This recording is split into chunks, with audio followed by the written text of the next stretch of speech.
Bueno, pois aquí estamos outra vez, non? Pero, espera un momento. Bueno, así moito mellor non cunha sudadera porque parece que xa chegou o frío aquí a Galiza, non? Bueno, pois levo basicamente desde o verán sin subir un vídeo, creo, vai un mes, pero é que sí, efectivamente o último que subín, pois aínda non comezara o instituto, entón agora, pois como comentei, en época de exames e de estudo, pois basicamente vou a reducir o meu número de vídeos porque, estou máis ocupada e non teño tempo para todo, basicamente.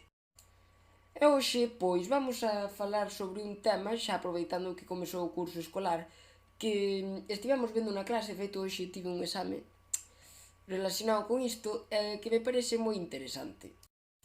Por aseveravos por aí ao largo do vídeo o que ven sendo relacionado un pouco con isto, do que xa falei, o galego non mola, que tivo bastante éxito, a verdade, recomendo vos velo, e hoxe, pois, imos facer, poderíase chamar unha segunda parte disso, sí, poderíamos consideralo como tal. Ben, pois como estaredes vendo no título, seguramente, o tema que hoxe imos a tratar basicamente é o da conciencia lingüística, prexuizos e determinados aspectos pois que forman parte da nosa lingua hoxe en día, non? A propósito, espero que vos guste a nova remodelación da habitación, porque hai por aí cousas bastante chulas e tal, incluso mirade, esas tal a parede, pois bastante ben, espero que vos guste, así que, veña, vamos a continuar mellor. Así que, como dixo, imos falar sobre a consciencia lingüística. E para isto debemos ter un pouco claro que significa ese termo, non? E xa que logo, cando falamos de conciencia lingüística, facemos referencia ao conxunto de actitudes que o falante ou a falante toma sobre o que é sendo o seu idioma. Nalgún xeito é como a forma na que este ou esta ve a súa lingua e o aprecio que ten de cara a esta.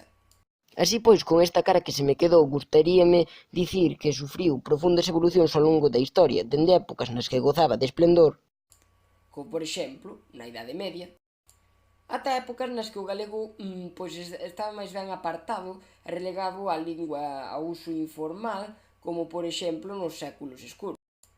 Pero ao longo de todo este tempo, polo tanto, foise mudando esta conciencia respecto da lingua e moitos autores e moitas institucións como as Irmandades da Fala, podemos facer algún vídeo algún día relacionado con isto. Pois iso, todas estas institucións, pois autores como por exemplo o noso grande Castelao, foron desenvolvendo métodos para mellorar a situación e que esa conciencia lingüística pois fora positiva de cara ao noso idioma. Cabe dicir que o galego nesta época estaba afastado do que veñen sendo os usos formais, na época posterior ao que ven sendo a Idade Media, a pesar de que iba sufrindo algunhas evolucións e algúns cambios para mellor. E como dixo, estes autores e organismos foron desenvolvendo medidas para mellorar o noso idioma. Pero ben, por que falamos un pouco desta conciencia lingüística? Pois porque é fundamental para comprender o motivo polo que os prexuizos xorden hoxe en día na nosa sociedade. Como dixo, haberá xente que teña unha opinión distinta acerca do seu idioma, xente que aprecie o galego, xente que non, e isto non só co galego, senón con outros idiomas, pero nós vamos a falar do que é a nosa lingua, porque, como veremos, creo que hoxe en día nos atopamos nunha situación un pouco crítica e que, pois é digna de mellorar, non? E ben, respecto a isto, polo tanto, haberá certas persoas que teñen ideas negativas sobre o idioma e outras, pois, que o acepten máis. E aquí é cando xorden os prexuizos. E que é un prexuizo? Pois, basicamente, é un xuizo de valor negativo que se fai acerca dun idioma e dos seus falantes debido a ideas que son adquiridas e que resultan pois falsas e que se deben basicamente ás visións tópicas e aos estereotipos que se establecen hoxe en día na sociedade. Porque si, é innegable que a sociedade está chea de estereotipos e visións falsas e generalizadas acerca non só de linguas, senón tamén sobre as persoas, etc. Varios que, ao fin e ao cabo, pois todos sabemos, non? E neste sentido, pois hai varios prexuízos que destacan. O primeiro é o da falta de utilidade do galego. Ese é o máis coñecido posiblemente, é que, que moita xente fala del e que é algo repugnante, a verdade. É que para a xente que aínda pense isto, creo que é fundamental dicirlle que realmente que están engañados en todos os ámbitos, porque como xa falei nun vídeo anterior, basicamente o galego serve para comunicarnos con máis de 200 millóns de persoas aproximadamente, por tanto con toda a comunidade lusófona que existe no planeta, que engloba a diversos países de fala portuguesa, non? Así, ora virame, que o galego e o portugués pois non se entenden porque non son a mesma lingua e polo tanto non sei que, non sei canto. E para toda a xente que dixa iso, pois, basicamente, direille que fai uns días estiven falando con un follower aquí do YouTube que é do Brasil e púdenme comunicar perfectamente eu falando en galego e que xo repetí no seu momento e el falando en portugués. E así que non, o galego non únicamente serve, a pesar de que é o motivo polo que as linguas se crean para comunicarse nun territorio, non só serve para comunicarse en Galiza, senón que permite acceder a outros lados.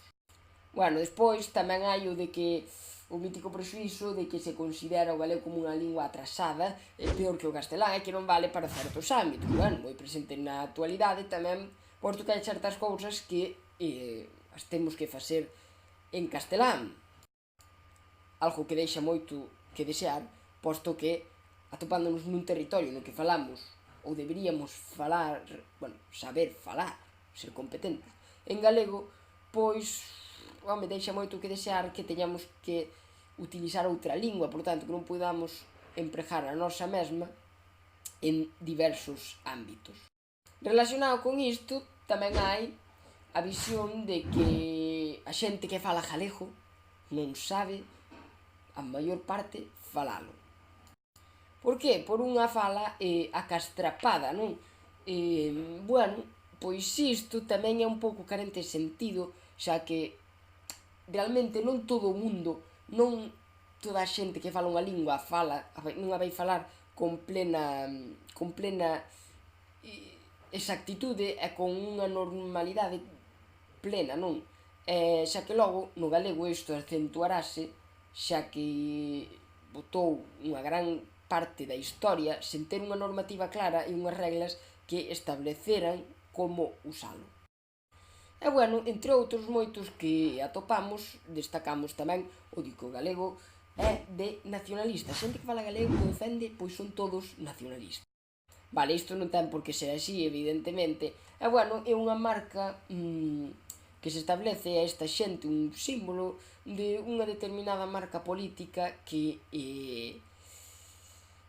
é así, e é triste que se pense, pero que tamén está moi presente. E xa por comentar un último, que isto, basicamente estou recitando os meus apuntes, que interesante, non?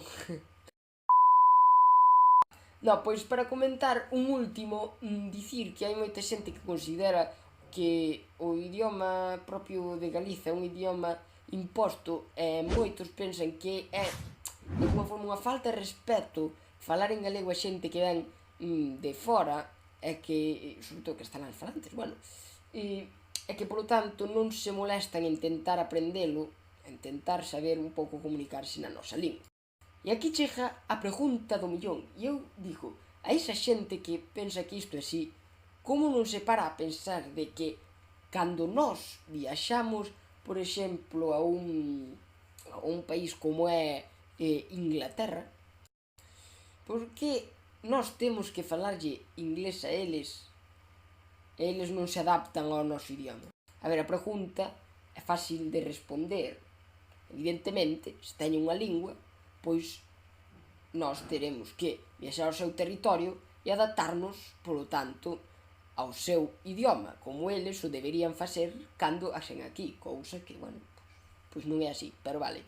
unha cousa non quita a outra. E o mesmo ten que ocorrer cando veña, pois iso, como xa dixo, xente de fora que ten que falar ou tentar comunicarse polo menos en galego, palabras básicas polo menos tentar aprendelas, xa que está accedendo a un territorio, pois, bueno, a unha zona na que se fala un certo idioma, e debería tentar adaptarse. E bueno, como vemos, estos son ideas que circulan. Fago de novo un inciso para pedir desculpas polas miñas continuas repeticións que me saen de forma natural, pero bueno, espero que vos sea levadeiro, é algo no que teño que mellorar. E bueno, uns datos do Instituto Galego de Estadística mostran que a lingua galega perdeu un gran número de falantes respecto a etapas anteriores. E xa vimos noutro vídeo, creo que é importante volver a resaltalo. Pero como dixo, creo que é triste xa, bueno, de expresar a xente porque fale un idioma, de expresar a ese idioma en sí, porque ao fin e ao cabo o que nos fai é aportar unha riqueza cultural que sempre vai beneficiar á persoa. E considero que cando se perde unha lingua tamén se perde a identidade, non? Entón, creo que é bastante triste os datos que amosan que únicamente un 25% das persoas menores de 25 anos, que é esta futura xeración, somos a futura xeración que aparece aquí, fagan un uso efectivo do galego. É algo que é moi pouco, e isto xa ven un pouco da transmisión de xeración en xeración.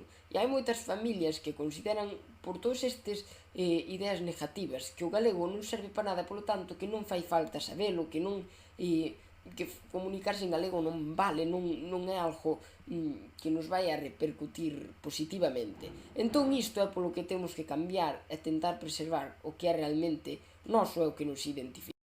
E bueno, un pouco aquí é o que falamos cando nos referimos á conciencia lingüística e a todos estes prexuizos, as ideas negativas que existen na sociedade sobre a nosa lingua. Eu, con este vídeo que pretendo, é un pouco facer un chamamento a toda a xente que o vexa e que recapacite sobre a situación que hoxe en día vivimos. E así, pois, darse conta de que, falando galego, pois, temos abertas moitas portas e que... De alguna forma, mantendo a nosa lingua, poderemos preservar a nosa identidade, como, repito, traes unha frase en castelao que dixen no último vídeo.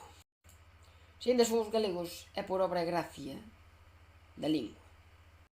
E bueno, nada, con isto espero que pensedes pois nesto que acabo de comentar, e pola miña parte non moito máis. Dicir que se vos gustou podedes deixar un pulgar arriba e que nos vemos no próximo vídeo, así que veña, ata a próxima.